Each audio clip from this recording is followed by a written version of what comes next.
and gentlemen, to an all-new reaction and review. Tonight, guys, I'm checking out a film from 2014. That movie is Dead Snow 2, Red vs. Dead.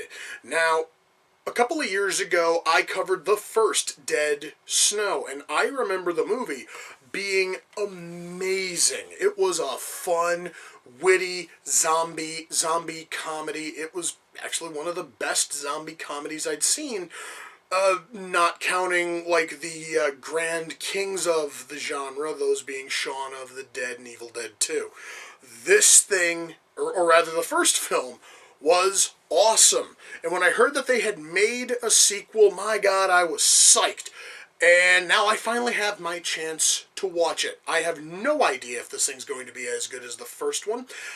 My God, I'm certainly hoping so. And the only way I'm going to find out, guys, if this thing is any good at all, is if I shut up and I push play. And I'm going to do that right now. So, without further ado, it's time to kick back, relax, and check out Dead Snow 2, Red vs. Dead.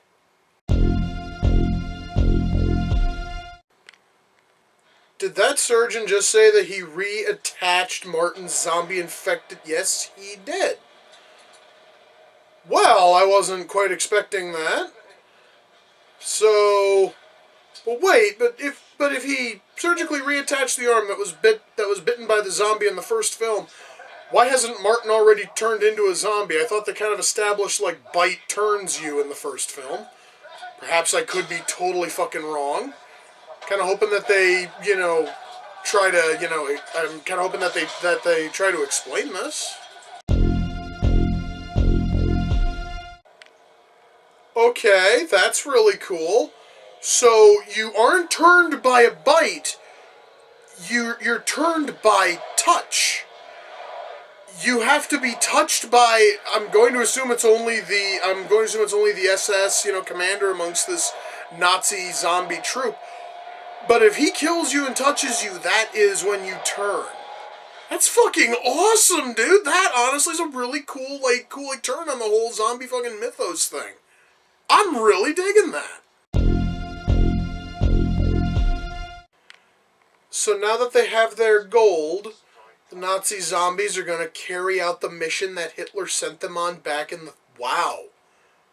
Guys, this movie makes things more and more interesting with every passing scene. I am really fucking loving it, man.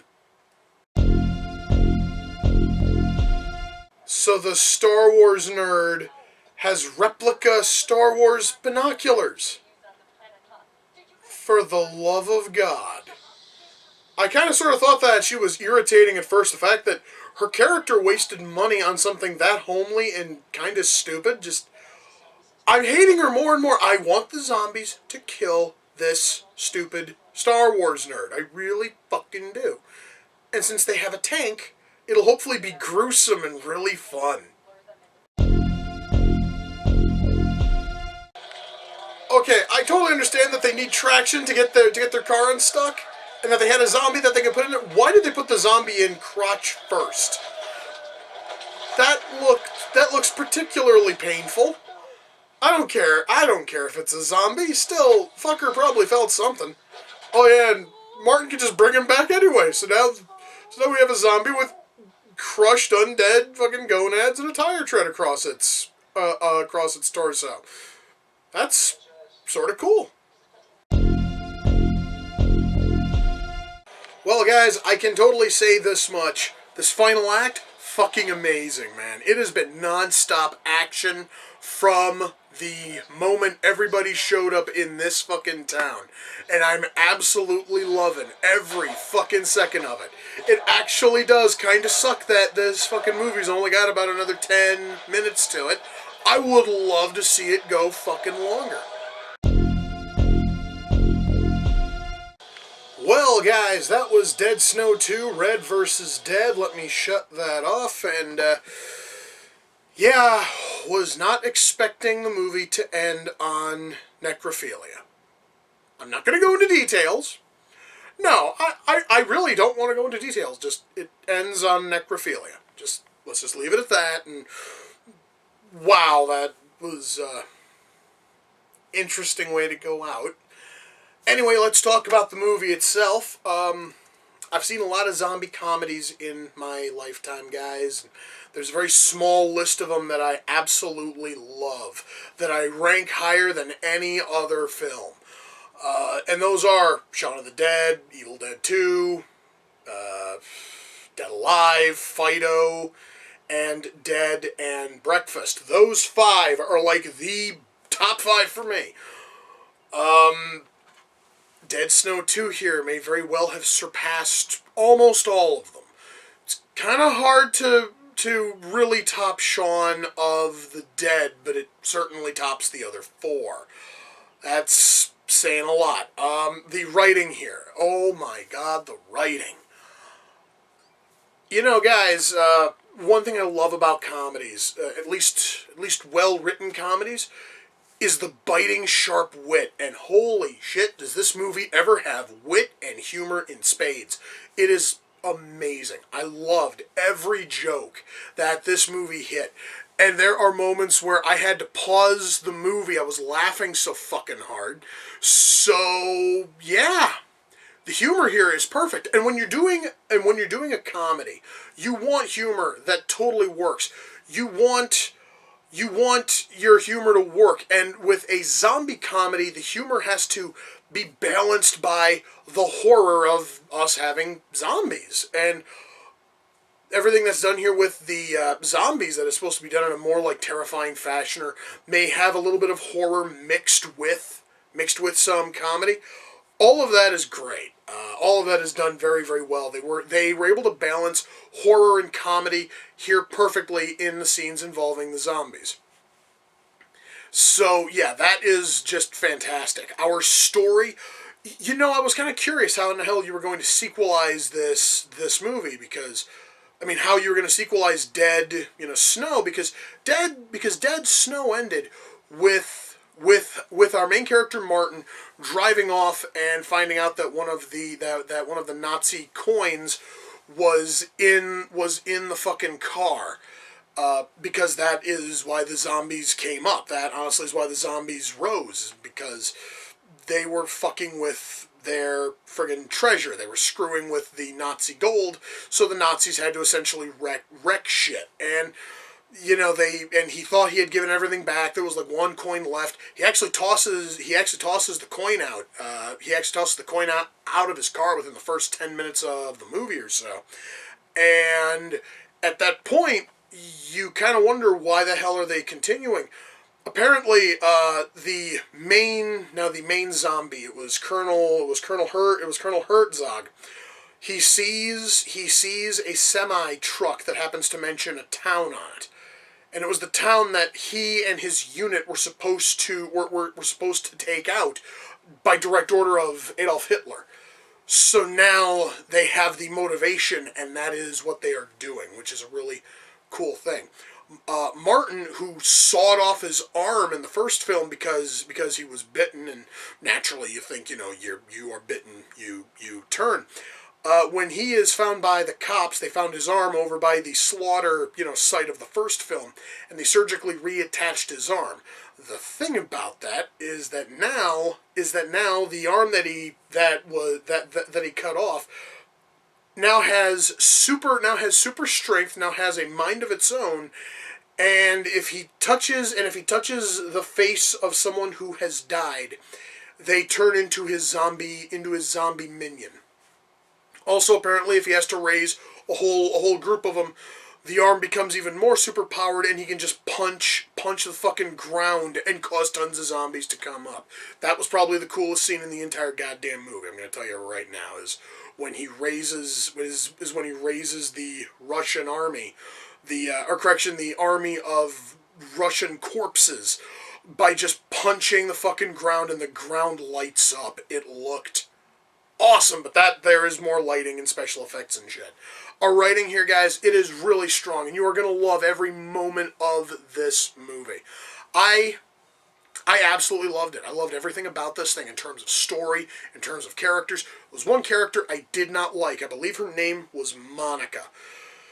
Because, you see, at one point, Martin gets contacted by a team of U.S. zombie experts who call themselves the Zombie Squad.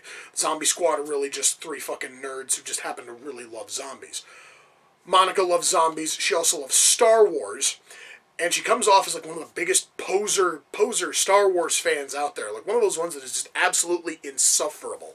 And of course, you kind of pick up on that early when she wears a shirt that simply says it's a trap. You basically know that we are talking about one of these we're talking about one of these idiotic posers who just follows like the memes and the popular lines. And that's all that she ever references. She never references anything that people that people with any knowledge of Star Wars, any real deep knowledge of Star Wars is going to get. She basically does the most softball references, which tells me the character's probably supposed to be a poser, because otherwise, if you were a big enough fucking like Star Wars fan, you would do more than reference Hoth twice, wear that stupid shirt, and when asked to give off a line from the movie, the only one you come up with is, "May the Force be with you." I wanted that character to fucking die. I'm going to give you a bit of a spoiler. She doesn't, which is a damn shame, man. I would have loved to have seen I would have loved to have seen a couple of Nazis just rip her to fucking pieces. That's probably the only time I will ever say I would love to have seen Nazis kill anything in any movie. So let's just move on from there. Besides that one character, I loved every other character here. I loved our entire cast. They were all amazing. Part of that has to do with the acting, because our actors, our entire cast, turn in a fantastic showing. One thing that kind of took me a little bit, that sort of took me by surprise. The first movie was not in English, and it was a subtitled film. Dead Snow 2 is filmed exclusively in English, save for the German and Russian zombies who both speak their respective languages. So I was totally ready for fucking subtitles. I got thrown off by the fact that it was all in English. A lot of these people, you can tell, are not native English speakers, and that they did just find people who live in friggin' Norway, where the movie is set, who have at least a passing fluency for English, and they turn in a great job. The only thing I might have to comment on is that the accents are a touch thick at times, and I did have to rewind and listen to a couple of those lines a second or even a third time in order to fully figure out exactly what they were trying to say. However, though, that honestly is such a rare thing, and I mean, it only happened maybe about 4 times the whole time I was watching the movie. I kind of had to go back and I had to re-listen to a line, which is awesome. I fucking love that. And everyone here, just basically in terms of acting, turn in an awesome showing. I loved everything here in terms of acting. So yes, mad fucking props to the entire cast for turning in an awesome job and making this movie as great as it was.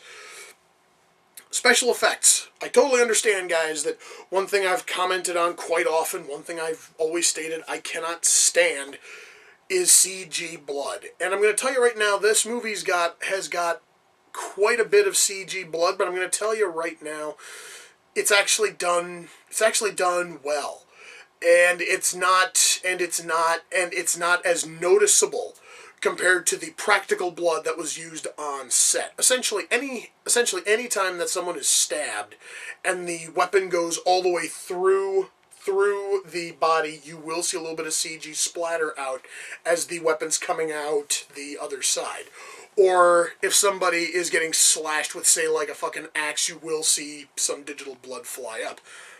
However, though, the digital blood perfectly matches the practical blood, which is something nobody else can fucking do, it seems. It seems that when you use digital blood, you fuck it up somehow. These people were able to make it fucking work, and that is amazing. God damn it, I didn't really think, guys, I'd be able to see, you know, one of my biggest pet peeves in films done well. But holy fuck, they did. And that is amazing. And as for the practical effects are almost fucking magical, dude. I loved I loved all of the gore, and every bit of zombie makeup looked amazing. I'm talking the makeup on our Nazis, the makeup on our Russians, the makeup on our recent zombies. All of that looks awesome. Martin's arm. I mentioned that his arm was surgically re fucking attached. You actually can see, thanks to the makeup effects, there actually is a seam where where he sawed it off, and from here down the arm is a nasty zombified gray, and it looks awesome. It's gray, it's veiny, it looks awesome. Makeup effects here were great. Special effects here in terms of like digital shit was awesome. Guys, special effects here are really what sell this movie, which is good because that actually was like the high point in the first film too, was the fantastic special effects. This sucker takes it and makes it even better, guys. What else? What else can I really talk about? Sound mix here is awesome. Our fucking camera work here is flawless. Our fucking lighting. Our lighting is great. Special mention goes to when Martin resurrects the Russian fucking army. And once more, he punches down on the fucking ground, and you actually see light underneath the fucking ground as it just sort of spreads out, and it essentially awakens every single one of these zombies. And that thing there is a beautiful mix of lighting, camera work, everything. It just turned into this fantastic scene. It was perfectly shot. I fucking adored that scene. That is the scene to watch in this movie. It is the best shot straight up. So guys, am I able to recommend Dead Snow 2, Red vs. Dead? You bet your fucking ass I do. Guys, it is not often that you see a sequel which completely outdoes the previous movie. Alright, you can probably cite like The Godfather 2, some people will cite The Empire Strikes Back. You can also throw Dead Snow 2 onto that pile. This thing is leaps and bounds better than the first movie. Saying a lot because I liked the first movie so fucking much. This thing is better in every single way. It has better humor, it has a better story, better acting, better special effects, better fucking everything. And if you guys are fans of zombie films, you are going to love this. If you are a fan of zombie comedies, you're going to love this even more. If you are a fan of action films, the final act is the fucking final act is going to be the greatest thing you will have seen in a long time. Final act is nothing but solid fucking action, and it's action done incredibly well. Guys, this movie is amazing. And I believe I bought this, my god, I think I actually got this thing on eBay for like $5. Jesus Christ, for $5. I'm so happy I've got this thing, guys. This fucker's staying in my collection for a long goddamn time. This sucker here is going to have a very happy spot right next to the first Dead Snow on my Blu-ray shelf. This thing was a masterpiece, and if you have not seen it yet, you absolutely owe it to yourself to go see it. This movie, you have to find this thing somewhere, guys. You have to find it. Netflix, Hulu, just go out and fucking buy it, rent it. It doesn't matter. You need to see this movie. It is that fucking awesome. Now, I mentioned those other awesome zombie comedies of the past. I have all of them here, be they on Blu-ray or on DVD. And you know, it's been a long time since I watched Dead and Breakfast. I'm going to go watch that one and probably follow it up with Fido. I'm just going to keep on working because all of those movies are awesome, and this sucker is another one I can add to the pile of fantastic zombie comedies. God, I love this thing so much, man. It was so fucking great. Anyway, guys, that is going to do it for this episode of Reaction and Review. Until next time, ladies and gentlemen, take care, and I will see you all in the near future. Peace.